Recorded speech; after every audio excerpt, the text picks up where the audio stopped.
Salut mes chers élèves. Donc voilà, ce n'est pas un mot que vous allez apprendre aujourd'hui parce que, à ce qui paraît, je suis un peu nul dans cette matière.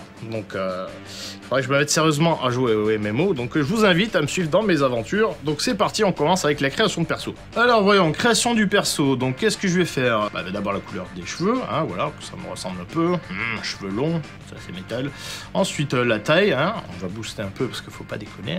Qu'est-ce que... Non, ça, les orteils, on peut pas. On rentre le nom, tac, et validé. Hop. Voilà. Ah, je suis content. Ça, c'est un perso qui me ressemble complètement. Il est tellement comme moi.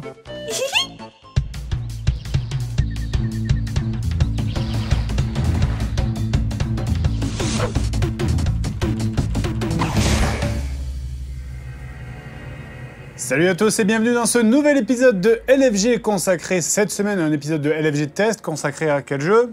À Reaper of Souls, l'add-on de Diablo 3. Bonjour à tous. C'est ça. Essayez de m'avoir encore une fois. C'est ça. Mais avant de commencer, on va rappeler, vu que l'émission a changé, qu'il y a une nouvelle structure, c'est-à-dire qu'on fera pas un test en 4 épisodes comme on faisait d'habitude, mais on le fera en un seul. Oui, on s'est rendu compte que c'était beaucoup plus pertinent de faire les tests en un seul épisode. Du coup, vous aurez LFG Actu en première semaine, ensuite LFG Test. Derrière, il y aura toujours un petit débat, donc c'est plus une discussion tous les deux. Derrière encore, on aura un sujet libre parce qu'on a envie de vous parler de plein de choses différentes. Et l'une des grosses nouveautés, c'est en 5e épisode, on aura le LFG Casu qui sera présenté non pas par moi, non pas par Fred, mais par Usul. Voilà. Et donc, la structure de cet épisode en particulier, celui qu'on va faire maintenant, le LFG qu'on va appeler LFG Test, par exemple, si on a envie. Pratique. Et donc, c'est ensuite, il se découpe un peu de la même manière qu'étaient les 4 épisodes avant. Voilà. C'est-à-dire qu'on commence d'abord par l'intro. Voilà, l'intro qui va vous parler un petit peu des origines du jeu, le background, la création de perso. Le leveling. Le leveling, donc ce sera à la fois le leveling, donc ce qu'on fait pendant la montée en niveau, et aussi le gameplay. Le endgame. Le endgame, c'est tout ce que vous faites une fois que vous êtes level max. Donc jusque-là, c'est la même voilà, chose. très classique. Ensuite, on arrive dans les nouveautés, c'est-à-dire maintenant le What's Next. What's Next. En fait, c'est ça. What's Next. C'est juste pour vous annoncer ce qui va arriver dans les futurs patchs, le futur du jeu, ce qui peut être intéressant de noter sur l'évolution du jeu. La conclusion. La conclusion, pour vous donner notre avis. Et un peu de gameplay. Et du gameplay, oui, je me suis rendu compte qu'on manquait cruellement de gameplay dans les épisodes de LFG. Donc c'est pas du gaming live, on n'est pas là pour juste jouer et vous dire ce qu'on fait quand on joue, mais malgré tout, je pense que c'est essentiel de vous montrer des vraies phases de gameplay. Donc à la fin des LFG tests, on va vous faire un petit passage de gameplay, ce sera pas très long, hein, peut-être 5, peut-être 10 minutes, mais ce sera du véritable gameplay, pas du gameplay enregistré pour l'émission, c'est du gameplay quand on est sur Mumble, en guilde, en train de jouer, qu'on va faire une sortie. Voilà, juste du vrai jeu vidéo comme on le vit au jour le jour. Donc on commence. Allez, donc c'est parti pour le premier jeu, comme si on allait faire plusieurs jeux. C'est parti pour Diablo. Nous avons déjà évoqué la saga Diablo dans les épisodes de LFG consacrés au hack and slash, épisode auquel nous vous conseillons de vous référer si vous êtes curieux et souhaitez en savoir plus sur les Diablos ou les hack and slash en général. Rapide rappel, ceci dit, Diablo en 96 pose les bases d'un genre qu'on pourrait penser simpliste puisqu'il s'agit essentiellement de buter des boss et des mobs dans des donjons souvent générés aléatoirement. L'idée étant de faire un max de loot et d'XP pour pouvoir affronter des boss et des mobs encore plus costauds qui lâcheront à leur tour encore plus de loot et encore plus d'XP. Diablo 2 sort en 2000, c'est un succès phénoménal qui compte encore à l'heure actuelle de nombreux joueurs et qui s'est imposé comme étant la référence du genre. Diablo 3 était donc particulièrement attendu par la communauté, et si lors de sa sortie en 2012 les ventes furent satisfaisantes, le jeu, lui, n'était pas à la hauteur. La faute à de lourdes erreurs de game design qui ont agacé les joueurs, ces derniers se sont rapidement détournés d'un jeu qu'ils ne considéraient pas digne de la licence. Blizzard se devait donc de rectifier le tir, il aura fallu attendre 2 ans pour qu'il sorte le patch 2.0 qui corrigera bon nombre de ses défauts majeurs. Le loot 2.0 permet enfin d'obtenir du stuff adapté à votre personnage, le système de parangon n'est plus limité à son niveau 100 et a été largement amélioré, et quelques semaines plus tard, l'hôtel des ventes, une des plus navrantes aberrations de ce Diablo 3, allait enfin fermer ses portes. Et le 25 mars 2014 sort finalement l'extension Reaper of Souls, dont les événements font évidemment suite à ceux de Diablo 3. L'âme de Diablo est scellée dans une pierre, mais l'archange Maltael, autoproclamé ange de la mort, s'en empare pour détruire l'humanité, vous l'aurez compris, ce sera donc lui le grand méchant de cet add-on. À ce twist phénoménal s'ajoutent bien d'autres nouveautés, le passage du niveau max de 60 à 70, le mode aventure qui enrichit considérablement l'approche du jeu, ainsi qu'une toute nouvelle classe. En effet, aux 5 classes d'origine, le barbare, le sorcier, le moine, le chasseur de démons et le féticheur, s'ajoute désormais le croisé, personnage assez tanky, équipé d'un grand bouclier et pouvant porter dans l'autre main un fléau, voire une arme à 2 mains, ou encore mieux, un fléau à 2 mains. Une fois votre personnage créé, il est temps d'entrer en jeu, ce qui nous amène au leveling. Donc le leveling, bon ça va pas vraiment changer, on va pas reparler de tout, hein. Donc bon, on résume, vous vous déplacez à la souris, c'est du hack and slash, c'est bien de le redire quand même, on sait jamais. Vous avez 6 skills, vous avez des runes à placer, que vous pouvez faire des combinaisons avec des runes, etc. Alors je vais expliquer un petit peu pour les skills malgré tout. Ces skills, vous en choisissez 6, 2 sur la souris, 4 sur le clavier, et sur ces skills, vous allez pouvoir leur mettre des runes. Ces runes vont changer un petit peu le type de skill. Ça va pas être un changement énorme, mais quand même, par exemple, vous pouvez avoir un skill de cleave qui d'un seul coup, au lieu d'être juste un cleave, va être un cleave qui va faire des dégâts de feu, ou alors va être un cleave selon la rune qui va caber les ennemis ou qui va les slow. Donc voilà, c'est le type de construction de build sur Diablo 3. C'est très basique, vous attendez pas des builds de folie sur Diablo 3, mais l'intérêt du gameplay est beaucoup plus prononcé plus tard, on va vous expliquer pourquoi. Voilà, et donc après le leveling en lui-même n'a pas changé, ce qui change maintenant réellement, ce sont les modes de difficulté qui sont maintenant adaptés aux joueurs, alors qu'avant c'était fixe. C'était fixe. Avant, quand vous faisiez par exemple Bélial, le boss de l'acte 2, en normal, qu'importe votre level, vous pouviez être level 60, aller tuer Bélial et il était tout faible parce que c'était le mode normal. Maintenant, le level va être adapté à votre level à vous. Donc si vous y allez level 25, le boss va être level 25. Si vous y allez au level 50, le boss va être level 50. Donc ce qui rend les combats beaucoup plus intéressants. Par contre, la difficulté va être différente si vous faites le jeu en normal, en hard ou en expert. Donc vous avez accès uniquement à ces 3 modes au départ. Une fois que vous avez fini le jeu, vous allez débloquer le mode master. Et quand vous avez un personnage level 60, vous débloquez les modes Torment. Voilà. Torment, c'est Torment 1 à Torment 6. C'est les vrais niveaux de difficulté pour le endgame. Avant, on avait les PM, donc puissance des monstres qui allait de 1 à 10. Avec le patch 2.0, on a eu les Torment. Et les Torment, c'est là que vous commencez à dropper les sets de classe.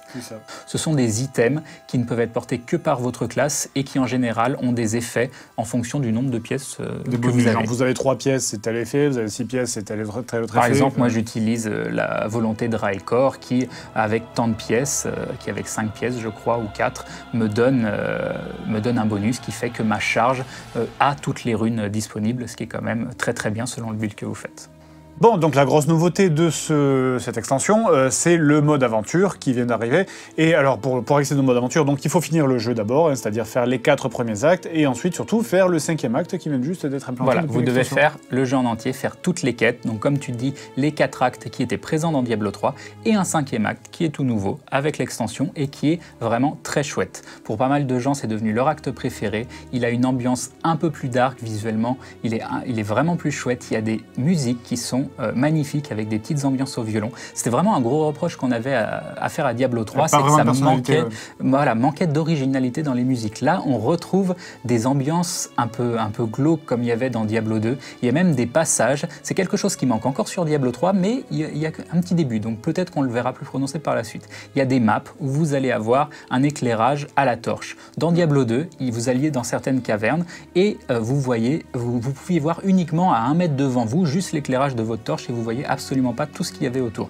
Pour l'ambiance, c'est énorme parce qu'on avance dans une caverne où on voit rien, et ça, il l'avait enlevé dans Diablo 3. Avec l'extension, on retrouve un petit peu de ce côté-là, et c'est vraiment très sympa. Donc ce qui s'est passé pour cet acte 5, nous, on était déjà level 60, on était level 60 très bien stuffé. D'ailleurs, on avait stream toute l'acte 1 à 4 avant la sortie de l'extension en Torment 6, c'était une soirée très très fun, on comptait notre nombre de morts, et après, on a fait l'autre leveling, level 60 à 70. On s'est dit, bon, on est fort, on est bien stuffé, on va commencer en Torment 4, on va voir si ça passe. C'est passé les premiers levels, très rapidement on a baissé en Torment 3, je sais même pas si on a baissé en Torment 2 derrière, mais on a fini très rapidement en Torment 1 tellement c'était difficile, parce que le niveau de stuff a énormément augmenté, et le combat de fin contre Malthael, déjà en Torment 1, on a grave galéré. Donc vraiment, votre personnage 60, si vous voulez vous remettre à Diablo, il va très vite être obsolète, mais c'est aussi très agréable d'acquérir du nouveau stuff et d'avoir une véritable montée en puissance de votre personnage. Donc, quand vous avez débloqué le mode aventure, et vous pouvez presque totalement oublier le mode histoire parce que c'est devenu complètement obsolète, voilà. oui. Alors, une petite parenthèse là-dessus, c'est qu'avant, il y avait un système qui existe toujours d'ailleurs, mais juste il a plus grand intérêt, qui permettait de reset votre progression. Une fois que vous avez fini le jeu, vous faisiez un reset des quests, ça vous permettait d'être sûr de loot un légendaire sur le boss de fin. C'était la meilleure manière de faire du légendaire à l'époque. Non, c'était pas la meilleure manière, mais c'était une manière certaine d'avoir un légendaire, vu qu'on pouvait faire du rush et faire le run en quelque chose comme 1 heure, 1 heure et demie ou 2 heures. Maintenant, il y a 5 actes, ça prend plus de temps, et vu la fréquence à laquelle on loot du légendaire à l'heure actuelle, ça a vraiment plus beaucoup d'intérêt, sauf si vous avez envie de vous taper un petit délire et de refaire tout le mode histoire. Petite parenthèse aussi, c'est que si vous n'êtes pas level max et vous faites un reset de toute l'histoire, vous n'allez pas avoir qu'un légendaire sur le boss de fin, vous aurez un légendaire sur chacun des boss de fin d'acte. Donc la grosse différence de ce mode aventure ce coup-ci dans cette extension, c'est que vous avez accès d'emblée à toute la carte et à tous les waypoints. Tout à fait. Voilà, il se marre parce que moi je dis waypoint. Voilà, on a refait plusieurs fois la prise, mais on va rester avec waypoint. Donc vous avez la map complète du monde dans le mode aventure. Sur cette map complète du monde, vous pouvez cliquer pour avoir la map d'un acte particulier. Donc sur cet acte, vous avez tous les waypoints, et sur certains de ces waypoints, apparaît, ça va être difficile, apparaît un point d'exclamation. Donc 5 points d'exclamation vont apparaître sur chacun des actes, et c'est ça qui va faire le système de bounty. C'est ça. En gros, vous allez avoir des quêtes, c'est pas des quêtes à prendre, elles sont là, vous allez vous TP sur l'endroit en question. C'est comme des quêtes publiques en quelque sorte. C'est ça, mais bon. Je schématise, c'est pas exactement ça. Mais... Vous allez sur l'endroit et ça va vous demander soit de clean une zone, soit de tuer un mob particulier, soit de faire un event, vu qu'il y a pas mal d'events à l'intérieur du mode de Diablo. Donc quand vous terminez le premier bounty d'un acte, vous allez avoir une récompense en or et en XP. Quand vous terminez le deuxième, là vous allez avoir de l'or, de l'XP, mais aussi un fragment de clé de Faille Nephalem. Donc pour l'instant c'est un terme un petit peu barbare, mais on vous expliquera ce que c'est par la suite. D'aller dans des rifts, c'est ça? Voilà, dans des failles. D'ouvrir des failles, tout à fait, dès que vous en avez 5. Et vous allez aussi avoir des Blood Shards. Alors les Blood Shards, c'est quelque chose d'intéressant, c'est une petite monnaie qui va pas mal rappeler des souvenirs aux joueurs des anciens Diablo. Diablo 2, c'est ça? Ça doit être Diablo 2, oui, le système de pari, quand on pariait des items. En gros, vous allez échanger ces Blood Shards contre des items aléatoires. Vous allez dire par exemple, tiens, je voudrais acheter des bots, vous savez pas ce que c'est comme bot, vous donnez des Blood Shards à un PNJ qui va vous donner des bots qui peuvent être des bots bleus, des bots jaunes, ou si vous avez de la chance, des bots légendaires. Donc c'est totalement du bonus et c'est très agréable d'aller acheter son loot aléatoire. Vous ne pouvez avoir que 500 Blood Shards au maximum, c'est-à-dire qu'une fois que vous en avez 500, vous allez continuer d'en drop, mais vous ne pourrez plus les ramasser si vous ne dépensez pas les Blood Shards que vous avez amassés auparavant. Donc une fois que vous avez terminé les 5 bounties d'un acte, donc vous avez une cache Horadric. Voilà, en récompense, vous allez avoir une cache Horadric. Cette cache Horadric recèle d'items, dont des légendaires spécifiques qui ne peuvent être lootés que dans des caches Horadric d'un certain acte. C'est souvent un farming qu'on fait par la suite pour avoir un item particulier. Par exemple, il y a un item qui est très intéressant, qui est un anneau, l'anneau de grandeur royale, qui fait que quand vous l'équipez, les bonus de 7 sont accessibles avec un item de moins.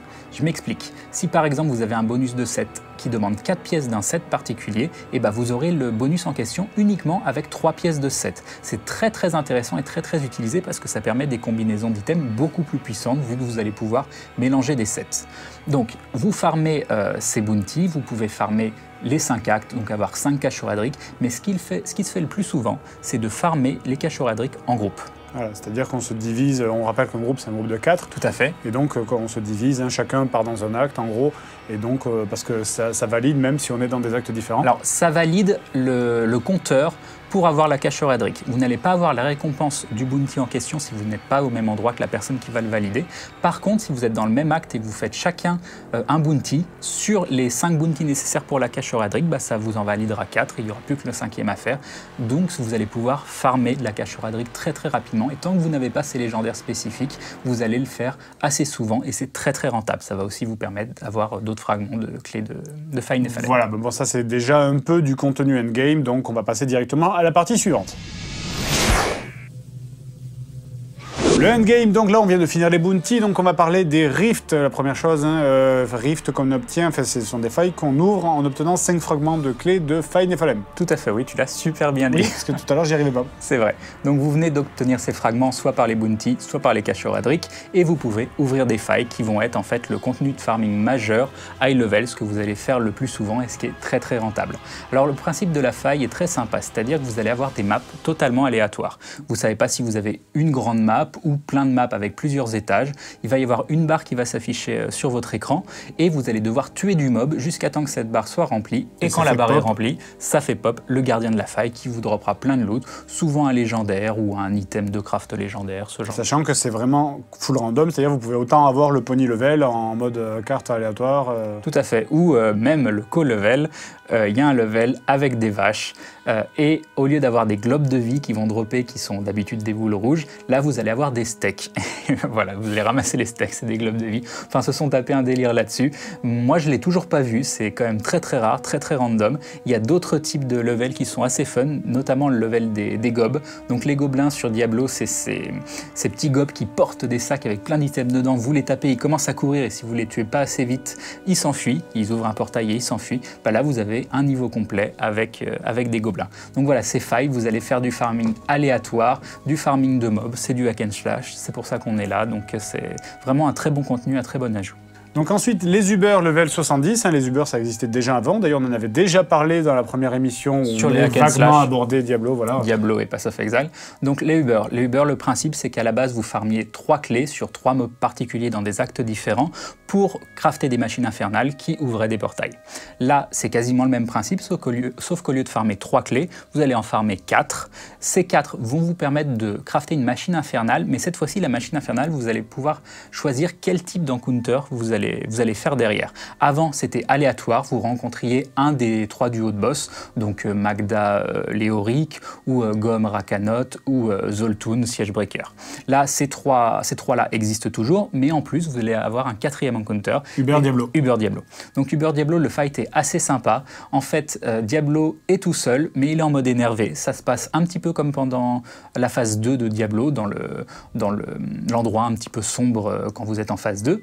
Et une fois 75%, il va invoquer un autre Uber, un autre boss avec lui. Une fois 50%, il en invoque encore un autre. Donc si vous n'avez pas tué le premier, vous tapez Diablo et 2 gros boss en même temps.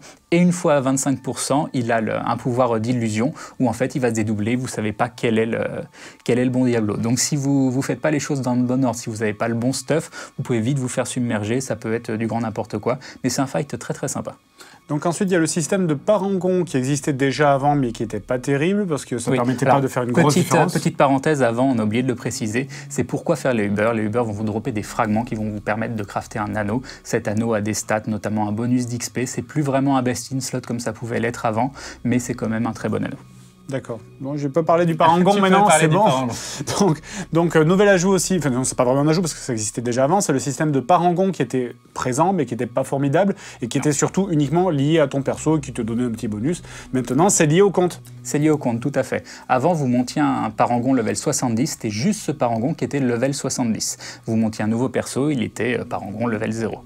Maintenant, vous avez un moyen de progression infini, ça veut dire que vous pouvez monter un parangon 18 200. Bon, je pense que les plus gros actuellement doivent être 700 et quelques, et encore c'est des très gros joueurs, mais tous les personnages de votre compte auront ce niveau de parangon. Petite parenthèse, c'est que ce niveau de parangon, il est uniquement valable pour le softcore. Donc softcore, hardcore, on rappelle la différence. En hardcore, c'est vos persos. Quand vous les montez, s'ils meurent, il meurt définitivement, vous êtes obligé de remonter un personnage. Donc vous avez un niveau de parangon pour le softcore et vous avez aussi un niveau de parangon pour le hardcore. Donc voilà, 2 choses à bien distinguer. Donc le système parangon vous permet actuellement d'acquérir des points à chaque nouveau niveau. Ces points, vous pouvez les dépenser dans une fenêtre. Vous avez 4 onglets, l'onglet corps, l'onglet offense, l'onglet défense et l'onglet utility. Donc en gros, vous allez par exemple pouvoir augmenter votre stat principal, pouvoir augmenter votre vitalité, pouvoir augmenter votre crit, pouvoir augmenter votre life on hit, pouvoir réduire le cooldown sur vos sorts, enfin vraiment pas mal de choses et ça va faire une grosse différence sur le gameplay. Déjà, quand vous allez faire un reroll, vous allez pouvoir dépenser ces points de parangon. C'est ce que j'allais dire, effectivement. Oui. C'est le plaisir quand tu refais un perso de pouvoir défoncer tout le monde super facilement sans te faire chier. Vraiment, vous avez plein de résistes, plein d'armure, plein de force si vous êtes un barbare et vous défoncez un petit peu tout. Donc ça, vraiment un point très positif du gameplay et comme on le disait, c'est un système de progression infini, c'est-à-dire que pour tout maxer, il faut 800 points. Vous aurez tout à 50 points dans chacune des rubriques, mais les 2 stats principales, c'est-à-dire vitalité et force, pour moi qui suis un barbare, pourront continuer d'être augmentés par la suite. Donc même quand vous êtes level Paragon 800, vous allez pouvoir continuer d'avoir des petits ups sur votre personnage. Et c'est ça qui est important dans un hack and slash, vu qu'on fait du farming, qu'on joue énormément, bah on a envie d'avoir des petits ups sur nos personnages. Donc vraiment une bonne chose pour le up du système Paragon. Donc ensuite, le craft. Le craft. Oui, oui. Une de tes parties préférées. Mais bon, c'est pas du vrai craft sur Diablo, donc c'est un petit peu différent. Surtout que le craft est pas si mal, hein, parce que même avec un craft, on peut facilement farmer le Torment 3, 4 environ. Oui, maintenant vous avez des sets que vous pouvez crafter qui sont vraiment très bons. Bon, bien sûr, il va falloir vous y reprendre à plusieurs fois pour avoir les bonnes stats. Tu m'avais dit qu'il y avait même des best in slot qui étaient du craft. Par exemple, sur Maltael, vous pouvez vous dropper un récip qui vous permet de crafter des brassards. Ces brassards ont une ligne orange qui dit bah, quand vous ramassez un globe, vous gagnez 25 à 30% de votre ressource principale. Il y a des classes qui sont vraiment en starving de ressources, c'est-à-dire qu'il y a des classes qui utilisent énormément de mana. C'est pas du mana selon la classe, par exemple Fury pour moi, pour le barbare. Donc avoir ce bonus de 25-30% quand on ramasse un globe, ça peut faire une très très grosse différence. Donc ça peut être un best in slot selon le build que vous utilisez. Donc vraiment le craft, penchez-vous dessus. Quand vous n'avez pas forcément le personnage adapté pour aller faire du haut Torment, pourquoi pas vous crafter quelques sets, ça peut faire pas mal de différence. Moi je sais que j'ai un build qui est basé sur les dégâts de feu. J'ai une arme droppée dans une main qui me donne 19 ou 20% de bonus de dégâts de feu, et pour l'autre, j'ai fabriqué l'arme, le marteau, qui a aussi lui une ligne de 19 à 20% de dégâts de feu, je ne sais plus exactement quel bonus j'ai eu, et donc du coup ça va très très bien dans mon build, et je ne peux pas dropper quelque chose de meilleur que ça pour le build que je fais. Donc le craft vraiment très intéressant, mais ce qui est nouveau dans le craft, c'est la mystique. La mystique. La mystique, un nouveau crafter. Avant, vous aviez le forgeron, vous aviez le bijoutier. Maintenant, en plus, vous avez la mystique. Qui permet donc de reroll une des stats. Hein. On rappelle que donc sur Diablo, ça fonctionne comme ça. Vous avez 3 stats principales, et 4 stats principales, pardon, et 2 stats secondaires. Oui. Et donc la mystique permet de reroll une des stats, mais donc ça peut être plus mauvais, ça peut être meilleur comme ça peut être plus mauvais qu'avant. Tout à fait. Et surtout, vous pouvez reroll qu'une seule des stats. C'est une fois que vous pouvez pas genre reroll la première et faire ah c'est chouette, ensuite reroll la deuxième, et que c'est de plus en plus cher au fur et à mesure que... Et je le sais bien parce que sur mon casque, j'ai reroll une ligne pour essayer d'avoir du crit. Ce crit peut monter jusqu'à 6%. Donc c'est le casque de Raikor, c'est un casque de 7. Et désespérément, j'essaye d'avoir du crit. Et le mieux que j'ai eu, c'est 4,5% crit. Le 6% crit, j'y arrive pas et je suis déjà à 1,7 million dans le coût du reroll de la stat. Donc voilà, quand vous avez vos stats, des fois on loot un item et on se dit « Ah, cet item il est génial », mais il y a une stat qui va pas. C'est dommage, je suis obligé de le mettre à la poubelle. C'était comme ça dans l'ancienne version de Diablo. Et maintenant, heureusement, grâce à la mystique, vous pouvez avoir un item presque parfait à une stat près et vous dire « Ah bah super, je vais pouvoir reroll cette stat ». C'est surtout valable sur les armes aussi, parce que les armes, quand elles n'ont pas de slot pour pouvoir mettre la gemme d'augmentation des dégâts de crit, vous les mettiez directement à la poubelle. Bah maintenant, vous pouvez aller voir la mystique et lui dire bah, « Je veux reroll cette ligne » et reroll un certain nombre de fois jusqu'à temps d'avoir le slot sur l'arme et c'est bon, vous avez votre arme, une très bonne arme. Donc très très positif l'ajout de la mystique. Aussi pour une autre chose, qui est une chose totalement kikou, mais donc indispensable, c'est la mystique. Grâce à la mystique, vous allez pouvoir débloquer des skins. Les skins, quand vous droppez un nouvel item, quand il est au sol, vous le ramassez. Si vous n'avez pas le skin, vous allez avoir une petite annonce qui va vous dire vous avez débloqué le skin de telle arme, vous avez débloqué le skin de telle armure. Vous allez voir la mystique, vous dites voilà, je voudrais modifier telle pièce de mon équipement pour qu'elle ait ce skin-là. Et vous avez le skin que vous voulez. Donc il y a pas mal de joueurs qui vont faire la chasse à tous les skins pour pouvoir avoir le choix et faire le skin qu'ils veulent. Là, parce qu'on en a parlé du craft et donc des items, il y a aussi maintenant un système d'items 2.0 en quelque sorte qui tranche vraiment avec ce qu'il y avait avant, parce qu'avant tu pouvais dropper des items de n'importe quelle classe, maintenant c'est terminé. On peut toujours dropper des items d'autres classes, mais bon, c'est un faible pourcentage par rapport aux autres items que tu vas dropper. Et c'est pas seulement que ce sont des items de ta classe, c'est que ce sont des items de ta classe avec des stats qui te correspondent. Oui. Donc tu vas avoir, moi en tant que barbare, je vais avoir de la force sur mes items. Je vais arrêter de dropper des items avec de l'intel, avec de la dextérité, ce qui arrivait énormément avant. Pourquoi? Parce que le but c'était d'avoir une variété d'items telle que les gens aient envie de mettre des items à la hache, à l'auction house. Donc maintenant, non, vous droppez des items qui vous correspondent. Et ça, c'est une évolution majeure, une évolution qui change énormément, car à chaque item que vous voyez sur le sol, vous dites tiens, c'est peut-être l'item que je vais pouvoir équiper. L'autre changement très intéressant, c'est qu'ils ont réfléchi leurs items pour que les items soient prépondérants dans les builds. C'est-à-dire que vous allez avoir... Faire des combinaisons extrêmement dévastatrices au niveau des... Oui, c'est plus... Dans Diablo, vos points de skill, même le système Paragon, ça va faire en sorte que vous allez monter le personnage d'une telle façon, mais au final, la personnalisation, elle est minime. Ce qui va faire toute la différence, c'est ces items que vous allez dropper qui vont donner des combos très fun, très différents et qui vont faire en sorte que peut-être vous y attendez pas, mais vous allez dropper cet item et vous dire mais en fait je vais totalement changer mon stuff et je vais faire ce combo là. Je vais prendre des exemples. Le croisé, qui est la toute nouvelle classe, il a un coup de bouclier. Je crois que c'est bouclier sacré. Quand il le lance, ça lui coûte beaucoup de ressources, ça tape un mob, c'est un peu tout pourri. Il a un bouclier et un fléau qui ont chacun 2 effets. Le premier, le fléau, a fait en sorte que le bouclier ne coûte plus de ressources. Donc d'un seul coup, ce coup de bouclier qui vous coûtait cher, qui touchait qu'un ennemi, il vous coûte plus de ressources, vous pouvez le spammer. Très grosse différence. Le bouclier va faire en sorte que ce bouclier... Non, je suis en train de m'en mêler. Oui. Le bouclier que vous équipez va faire en sorte que le skill du bouclier peut rebondir sur les ennemis. Donc en gros, vous passez d'un skill qui vous coûte cher, qui n'a pas grand intérêt, à un skill que vous pouvez spammer et qui va rebondir sur plein d'ennemis. Et j'ai vu un de mes amis dropper les 2 items et passer d'un croisé qui avait du mal à faire du Torment 1, Torment 2, à un croisé qui farmait le Torment 6 parce qu'il s'en foutait de son DPS. Maintenant, il avait le coup de cheaté du bouclier qui rebondissait partout et il encaissait. Derrière, il a monté sa toughness, qui est la stat qui vous permet de savoir à peu près comment vous encaisser, et voilà, il fait tout le Torment 6 grâce à ça. Toi, tu as eu la même chose en encore plus abusé, c'est-à-dire tu as eu un coup que tu pouvais spammer, qui faisait une zone à tel point qu'à un moment, tu m'avais raconté... Ça c'est un petit peu différent. C'est un item qui a été corrigé, voilà. Et c'était avant la sortie de l'extension, donc après le patch 2.0, mais j'ai droppé la Shard of Hate. Donc la Shard of Hate, c'est un item, je crois, qui a été design par les joueurs, qui avait des propriétés particulières selon le type de skill que vous utilisez. Donc moi, j'utilisais le tourbillon avec des coups en lightning. Voilà, le tourbillol. Pourtant, je suis pas fan du tout, mais là, je peux vous assurer que la question se posait pas.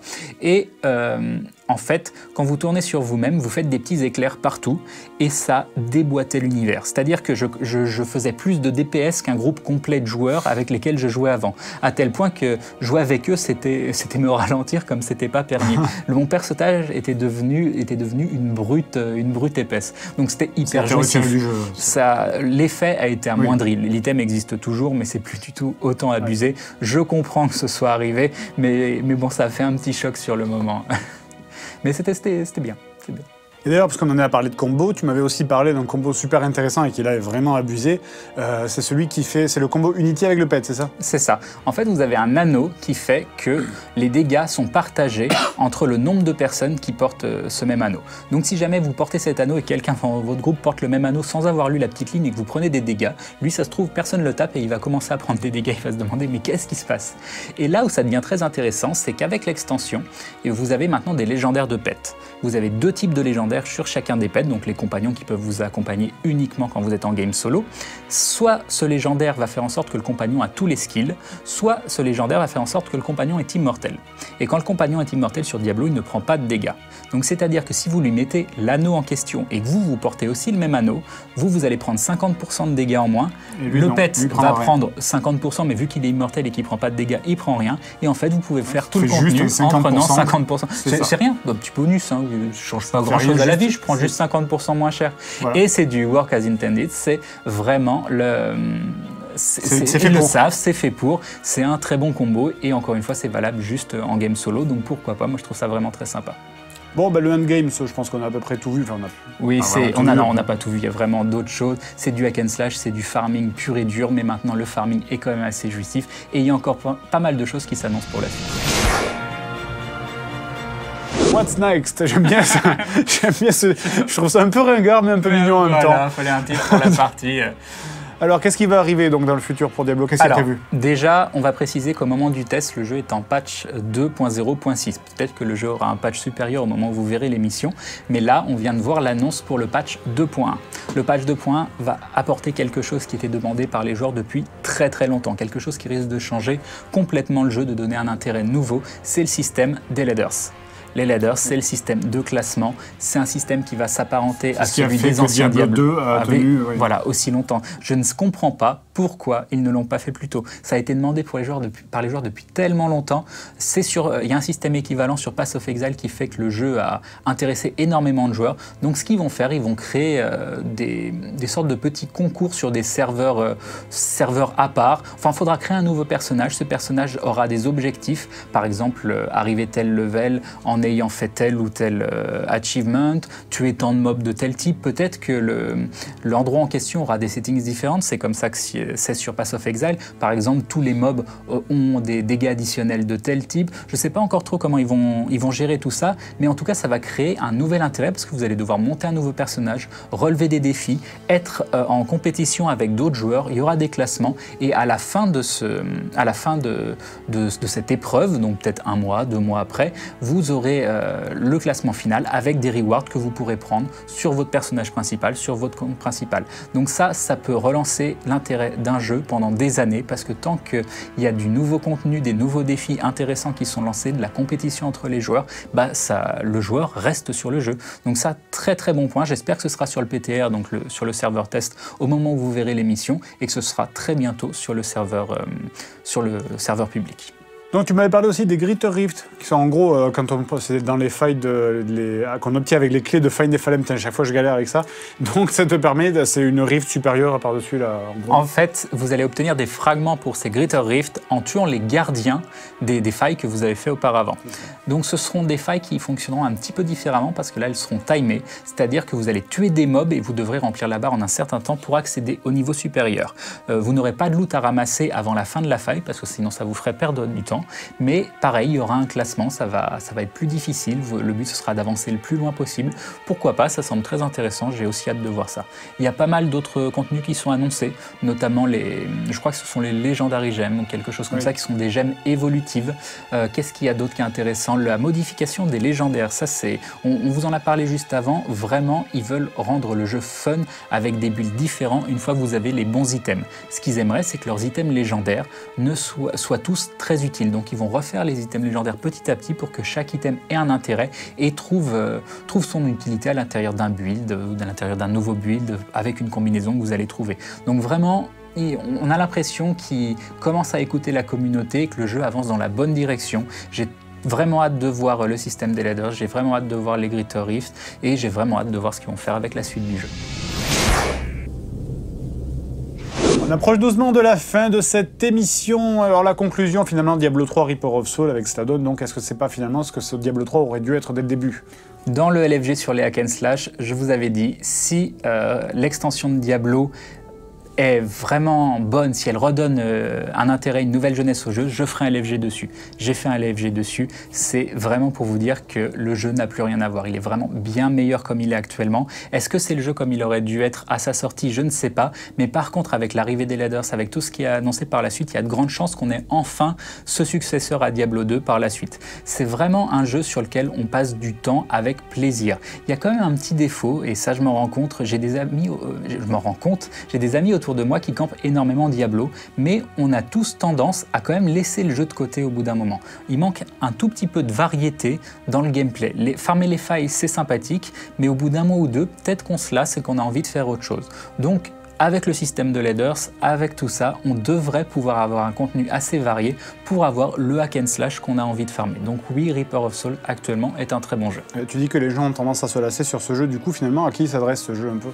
Maintenant, il s'adresse à un public beaucoup plus vaste qu'avant. Il va s'adresser aux gens qui ont été déçus par Diablo 3, il va s'adresser aux gens qui veulent découvrir le hack and slash, il va s'adresser aux gens qui sont des gros joueurs de hack and slash. Donc, en fait, je vois pas trop qui ne va pas jouer à ce jeu-là, mis à part toi, parce que t'aimes pas trop les hack and slash.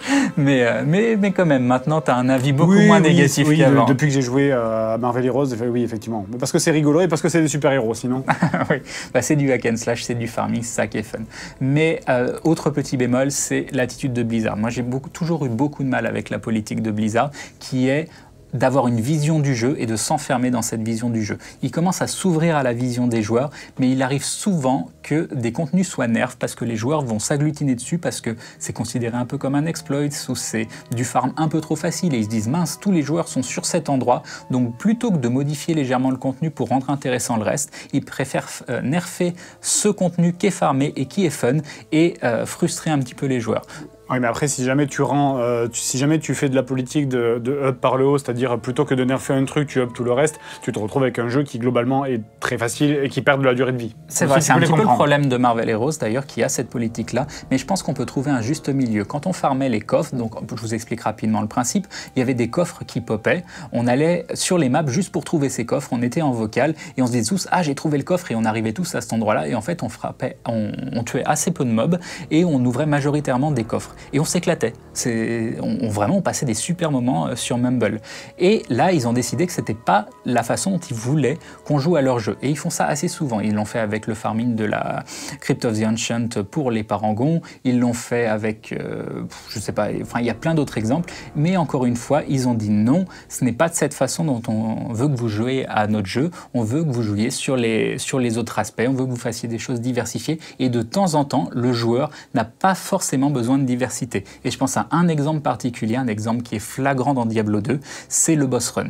Le boss run, le run Mephisto, les gens qui ont joué à Diablo 2 sauront tout de suite de quoi je parle, ça veut dire aller rush un boss et farmer ce même boss en boucle pendant des heures. Moi je l'ai fait sur Marvel, j'ai fait une fois une session de 12 heures d'affilée sur Kingpin parce que Kingpin droppait 3 fois plus de loot et je me suis éclaté comme un malade. J'ai pas envie de faire ça tous les jours, c'est assez abrutissant, mais c'est du hack and slash et on a envie de faire du boss run. Ils ont décrété que le boss run ce n'était pas du tout leur intention alors que les joueurs veulent du boss run.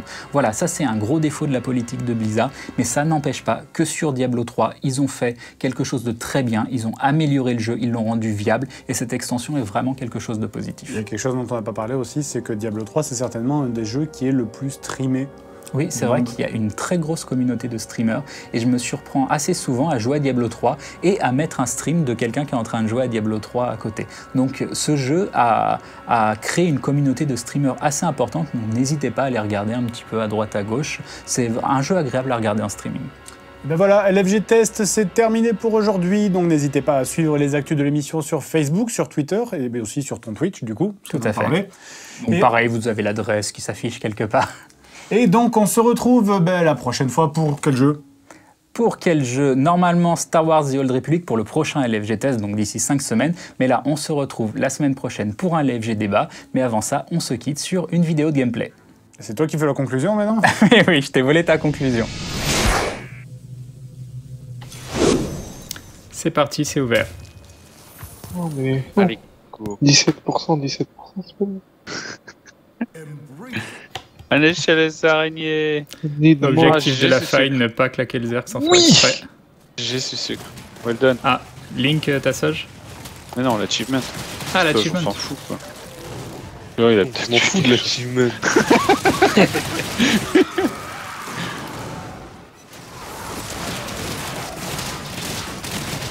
C'est ça qui est bon. C'est ça qui est bon. Donc je vais essayer de pas mourir pendant que je regarde ta soge. 48% sur l'anneau.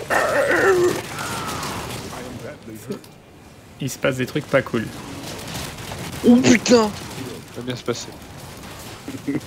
Ah merde, j'ai ça. rouge. L'important, c'est les valeurs. Non, là c'est Karak, je suis en train de taper. C'est le merdier.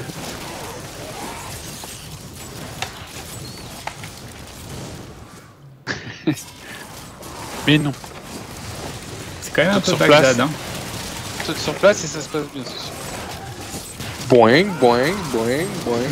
Tu vois, Boing, boing, boing. Boing, boing. Si on t'avait dit au départ que ça se jouait comme ça, une sorcière. Je l'aurais pas cru. Regardez, boing, boing, boing.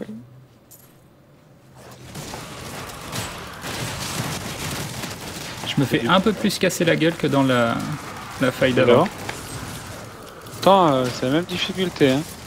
C'est pas les mêmes mobs. C'est pas les mêmes. Bon, je sais pas.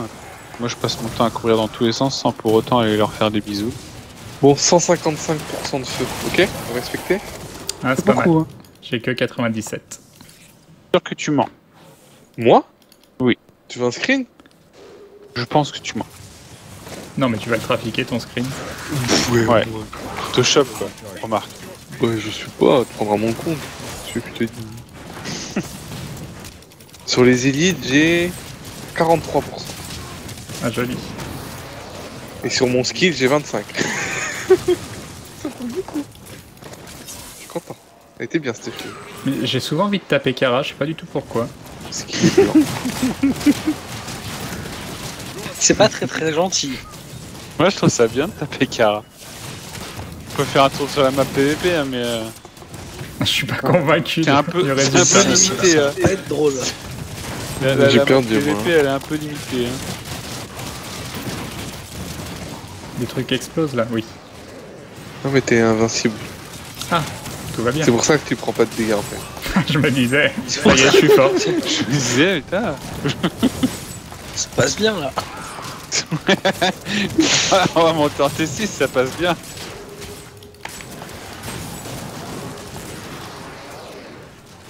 J'ai 2 packs de merdier. Oh non, pas. Ah non, on a plus la sorcière. On va abandonner. Le boing Mais boing non. n'a pas suffi. Non, bon. Attends, ils sont morts les 2 packs. Psst. Pas, C'est nul, nous, on n'est sorcier. pas morts. C'est nul ça. C'est Ouais, nul. écoutez, moi j'étais pas là. donc. Je vais faire Vincent McDo, mais je vais faire des 200 de Oh, le milliard a été tapé hein, avec les DH. Pas moi. Pas Bien moi, trop nul pour ça. pas moi. Pas la tête.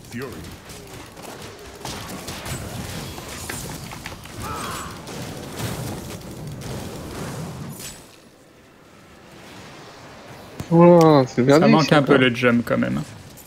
Ouais, le jump c'est pour ça que j'aime bien Alors, avant le dernier patch auquel on jouait beaucoup là, effectivement, c'était sympa. Après, c'est un peu monotone, un peu chiant le build avec, Oula, je suis pas ému. Ouais, avec les Earthquake. Hein.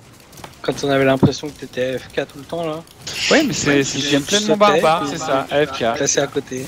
C'est que tu mets tes 3 jumps, donc t'as 3 Earthquake par terre, et puis après t'as AFK le temps que le cooldown y revienne. C'est génial.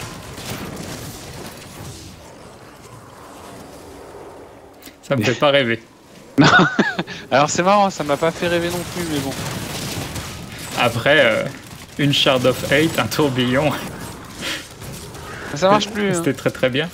Oui. Non mais marche comme plus ça, du tout. tu peux dire ça a l'air bidon, mais c'était très très très bien.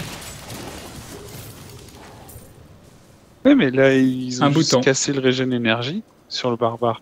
Enfin, ils ont cassé plein de choses au fur et à mesure des patchs, de toute façon. Un bouton, ouais. Clic droit enfoncé, AFK. Parce que tu crois que je fais quoi? La même chose. Non, il faut deux boutons, parce qu'il faut laisser contrôle appuyé. Faut pas bouger. Bouge pas. Ah non, elle quand te- tu mets en clic elle te droit, pique pas. Ah, clic droit, pas ouais. besoin. Clic droit, C'est c'est vrai. bon. Elle rendait les loots. Pourquoi y a pas? Si, c'est un petit peu plus loin. Ah.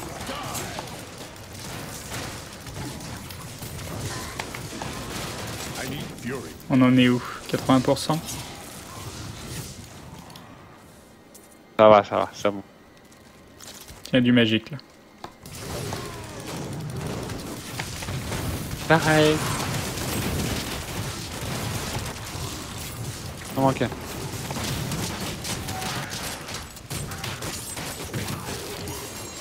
Ah, une hache légendaire. Mais pourquoi? Ah oui, c'est vrai que... J'ai failli appuyer sur le Zerk.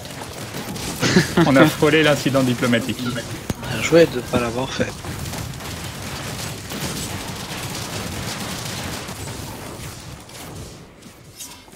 J'ai dit, ça c'est des mignons, ça serait bien qu'ils viennent avec leurs potes.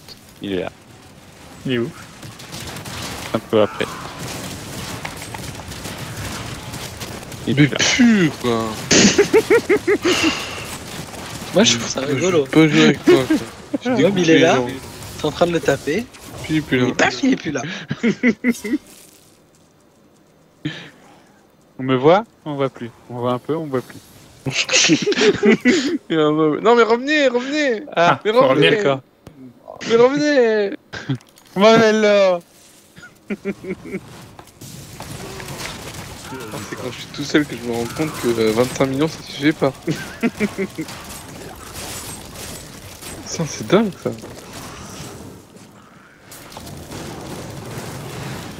Je vais jouer tout seul. 96. Voilà. On est revenu et on n'a pas assez. J'ai encore claqué mon Zerk au bon moment. Je me suis dit, Parfait. c'était Elite Life, fallait le Zerk. Comme ça, je l'ai pas sur le boss de fin. Ça a l'air bien. Parfait. Tu peux aller à FK en ville 3 minutes si tu veux. Le temps qu'il revienne. Faut avouer que sans mon Zerk, on va pas le tuer, le boss.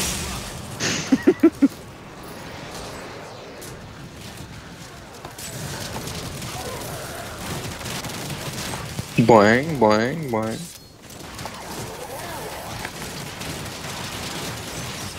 Il y a un blanc donc je fais des boing, boing, boing, boing, boing.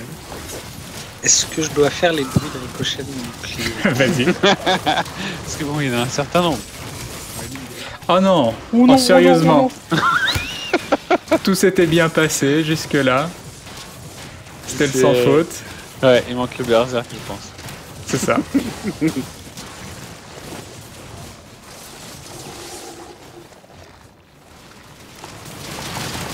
Eh mais ça fait super mal en fait. Oh non! Ah, mais eux, Same times!